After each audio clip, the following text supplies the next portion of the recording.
Hello, in this video we demonstrate loading a very large OpenFlight terrain into the Unity game engine. This OpenFlight database is of Seattle and contains around 60,000 buildings.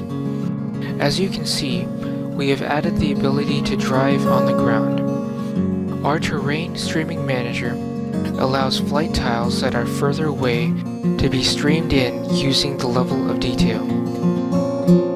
Once the OpenFlight terrain is brought into the Unity game engine, you can then take advantage of all that Unity has to offer for your Unity project.